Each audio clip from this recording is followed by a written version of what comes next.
और उम्मीद करते हैं कि वो सरकार उनके सपनों को, उनकी जरूरतों को पूरा करेगी। और यही हमारा संविधान कहता है, यही भारतीय जनतंत्र है। लेकिन 2015 में जब हमारी सरकार बनी थी दिल्ली में,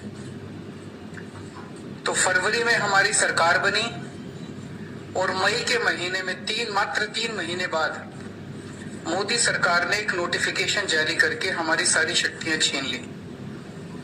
ब्यूरोक्रेट्स के ऊपर जो कंट्रोल होता है एक चुनी हुई सरकार का, अफसरशाही के ऊपर, ऑफिसर्स की ट्रांसफर पोस्टिंग, कोई ऑफिसर काम ना करे तो उसकी डिसिप्लिनरी प्रोसीडिंग्स, गलत काम करे, भ्रष्टाचार करे उसके खिलाफ एक्शन, नई पोस्ट क्रिएट करना, रेगुलराइजेशन करना, ये सारी जितनी भी शक्तियां थी वो सारी शक्तियां उन्होंने एक नोटिफिकेशन जारी करके छीन ली दिल्ली सरकार से, आम आदमी पार्टी की सरकार से। उसके बावजूद हमने काफी काम किया और इतना काम किया कि अगली बार फिर हम भारी बहुमत से जीते। 70 में से 62 सीट आई हम लोगों की। लेकिन 8 साल की कोर्ट कचहरी की लड़ाई के बाद 11 मई को सुप्रीम कोर्ट की संविधान पीठ ने, कॉन्स्टिट्यूशन बेंच ने 5-0 से फैसला दिया कि सारी शक्तियां चुनी हुई सरकार के पास होनी चाहिए। अगर चुनी हुई सरकार के पास अफसरशाही पे कंट्रोल करने की शक्तियां नहीं होंगी तो वो सरकार काम नहीं कर सकती, चुनी हुई सरकार काम नहीं कर सकती, और ये संविधान के खिलाफ है। बहुत क्लियर ऑर्डर था, स्ट्रॉन्ग ऑर्डर था। हमें अपना अधिकार, दिल्ली के लोगों को अपना अधिकार पाने में 8 साल लग गए, लेकिन मोदी जी को 8 दिन लगे। 11 मई को सुप्रीम कोर्ट का ऑर्डर आया और 19 मई को प्रधानमंत्री जी ने अध्यादेश पारित करके सुप्रीम कोर्ट के ऑर्डर को कैंसिल कर दिया, पलट दिया। 19 मई को क्यों किया? 19 मई की शाम को 5 बजे सुप्रीम कोर्ट बंद हो गया, वेकेशन हो गई सुप्रीम कोर्ट की। 5 बजे वेकेशन हुई, रात को 10 बजे रात के अंधेरे में मोदी सरकार ने अध्यादेश जारी करके सुप्रीम कोर्ट का ऑर्डर कैंसिल कर दिया। यही दिखाता है कि उनके दिल में काला था। अगर वो 2 दिन पहले सुप्रीम कोर्ट का वो अध्यादेश जारी करते, हम सुप्रीम कोर्ट से जाके स्टे ले आते।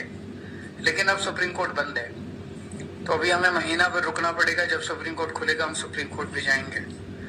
लेकिन ये अध्यादेश जब संसद के अंदर आएगा, तो संसद में, लोकसभा में तो बीजेपी की मेजोरिटी है, लेकिन राज्यसभा के अंदर बीजेपी के मेजोरिटी नहीं है। 238 में से 93 केवल बीजेपी के हैं। तो अगर सारी नॉन बीजेपी पार्टियां मिल जाएं तो इस अध्यादेश को हराया जा सकता है, इसे गिराया जा सकता है। और अगर ये अध्यादेश गिर गया तो अब ये मान के चलिए कि 2024 का सेमीफाइनल हो जाएगा।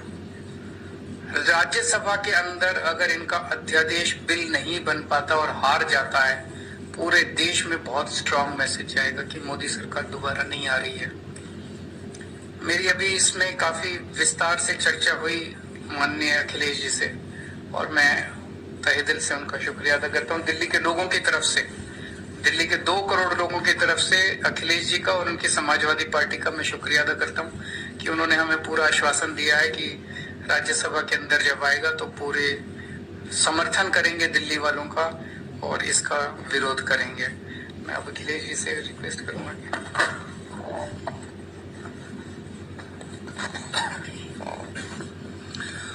बहुत बहुत धन्यवाद। समाजवादी पार्टी के अध्यक्ष और मेरे साथ लोकसभा में 2019 से मेरे साथी रहे अखिलेश यादव जी, उनकी पार्टी के विधायकगण, आम आदमी पार्टी के नेशनल कन्वीनर और दिल्ली के मुख्यमंत्री अरविंद केजरीवाल जी, राज्यसभा में आम आदमी पार्टी के सांसद भाई संजय सिंह जी और एजुकेशन मिनिस्टर दिल्ली के आतिशी जी, और आप सब पत्रकार और मीडिया के जितने भी प्रतिनिधि हैं। जैसा कि अरविंद जी ने कहा, ये लड़ाई सिर्फ दिल्ली के लोगों की नहीं है, ये लड़ाई 140 करोड़ लोगों के अधिकारों को बचाने की है। एक तरफ तो हम biggest democracy in the world कहते हैं देश को, और दूसरी तरफ लोकतंत्र पर अध्यादेश की कुल्हाड़ी चलती है, गवर्नर के जरिए तंग किया जाता है। अगर इनकी सरकार बीजेपी की किसी राज्य में इलेक्शन से ना बने तो ये बाई इलेक्शन से बना लेते हैं। उनके 30-40 खरीद लो, बाई इलेक्शन करा लो, सुबह सुबह 3 बजे उठाओ गवर्नर को, ओथ लो, उसके बाद देखते रहो क्या होता है। ये आदत पड़ गई है इनको, ऐसा कई बार कर चुके हैं। और गवर्नर्स को ऑर्डर है, अगर 2-3 दिन उन्होंने चुनी हुई सरकार को तंग नहीं किया तो फिर फोन आता है कि आपको किसके लिए भेजा है वहां पे, आप तंग क्यों नहीं कर रहे इलेक्टेड गवर्नमेंट को। तो इलेक्टेड और सिलेक्टेड में फर्क जो है वो देश को करना है। दिल्ली के लोग भी उसी तरह से वोट डालते हैं जैसे यूपी के डालते हैं, पंजाब के डालते हैं। दिल्ली के लोग, दिल्ली के मंत्री भी वही संविधान की ओथ लेते हैं। दिल्ली के मंत्री, दिल्ली के मुख्यमंत्री वही संविधान को फॉलो करते हैं। पंजाब में भी वही होता है। और दिल्ली देश का दिल है, वहां दिल्ली में मूल निवासी जो है दिल्ली में पूरे देश के हैं। यूपी से बहुत से लोग हैं दिल्ली में, पंजाबी बहुत हैं दिल्ली में, कर्नाटका से बहुत लोग हैं दिल्ली में, महाराष्ट्र से हैं, आंध्रा से हैं, उड़ीसा से, बंगाल से, देश के हर हिस्से से लोग दिल्ली में रहते हैं। तो इसका मतलब इन्होंने पूरे देश पर कुल्हाड़ी चलाई है। चलो ये तो एलजी कर रखा है कि फुल स्टेट नहीं है, एलजी वहां पे सरकार रहेगी। फुल स्टेट को कौन सा काम करने देते हैं? मैं अपनी एग्जांपल देता हूं। पंजाब में 117 में से 92 हमारे विधायक हैं, और हमने इस बार बजट सेशन बुलाने के लिए राज्यपाल को पत्र लिखा। उन्होंने कहा जी मैं बजट सेशन बुलाने के लिए आपको इजाजत नहीं दूंगा, पहले आप मेरा ये काम करिए, ये काम करिए। तो हम सुप्रीम कोर्ट गए। सुप्रीम कोर्ट ने कहा कि आपको बजट सेशन बुलाने के लिए इजाजत देनी पड़ेगी। उसके बाद कहा राज्यपाल ने कि जो भाषण मुझे लिख के दिया है, जो विधानसभा में पढ़ना होता है, कहते उसमें मैं माई गवर्नमेंट नहीं कहूंगा। तो जी हम फिर सुप्रीम कोर्ट गए जी, तो सुप्रीम कोर्ट ने कहा you have to read it word by word. मतलब अगर राज्यपाल ये कह रहा है किसी स्टेट का कि ये मेरी गवर्नमेंट नहीं है, तो किसकी गवर्नमेंट है? अगर पंजाब में ये राज्य भवन जो है ये बीजेपी के हेडक्वार्टर बन चुके, और जो राज्यपाल है नॉन बीजेपी स्टेट्स के वो स्टार कैंपेनर बन गए हैं बीजेपी के। तो ऐसा पहले अखिलेश जी, उनकी सरकारें भी झेल चुकी हैं। ऐसा किसी भी प्रदेश के लिए अध्यादेश आ सकता है कि जी बस आप खत्म, हम शुरू। तो ये लोकतंत्र कहां गया? अभी अमेरिका के जो व्हाइट हाउस के एक बुला रहे थे, वो कह रहे थे भारत में लोकतंत्र जीवित है। वो व्हाइट हाउस से कह रहे थे, यहां बुलाने की जरूरत है उनको। जिस दिन ट्रंप जी आए थे, उनकी पत्नी ने कहा मैंने दिल्ली के स्कूल देखने हैं, सरकारी स्कूल। तब स्कूल कौन से दिखाए गए? केजरीवाल वाले, एमसीडी वाले नहीं दिखाए गए, क्योंकि उनको पता था क्या हाल चाल।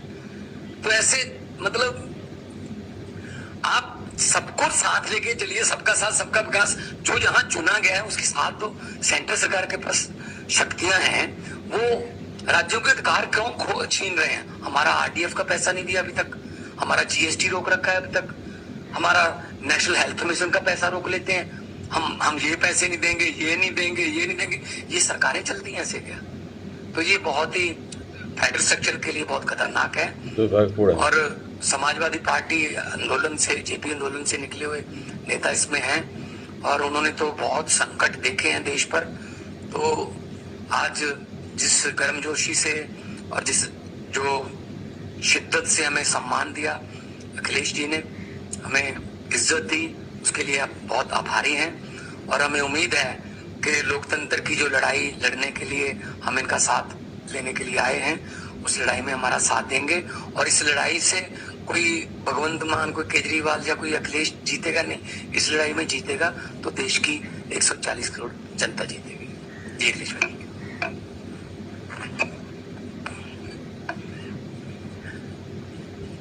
दिल्ली के मुख्यमंत्री अरविंद केजरीवाल जी, पंजाब के मुख्यमंत्री मान साहब, मैं सबसे पहले उनका स्वागत करता हूं और उनका धन्यवाद और आभार भी प्रकट करता हूं मैं उनको भरोसा दिलाता हूं कि दिल्ली का अध्यादेश जो आया है वो एंटी डेमोक्रेटिक है। इस ऑर्डिनेंस के जो सोच है वो एंटी डेमोक्रेटिक है। मैं आपको भरोसा दिलाता हूं कि समाजवादी पार्टी का पूरा साथ आपके साथ है। साथ ही साथ जो आप अच्छा काम कर रहे हैं शिक्षा के क्षेत्र में, स्वास्थ्य के क्षेत्र में, वो भारतीय जनता पार्टी को रास नहीं आ रहा। अच्छे काम को बिगाड़ने का काम देश में अगर कोई काम कर रहा है तो वो भारतीय जनता पार्टी है। और आपके अच्छे काम को और अच्छी सोच को देख करके घबरा रहे हैं। उन्हें लग रहा है कि दिल्ली की जनता कहीं 7 बट्टे सन्नाटा न कर दे बीजेपी को, इसलिए आपके खिलाफ ये ऑर्डिनेंस आया है। मैं आपका सहयोग करूंगा, साथ दूंगा। हमारे जितने भी सदस्य हैं वो आपके साथ होंगे। बहुत धन्यवाद आपका।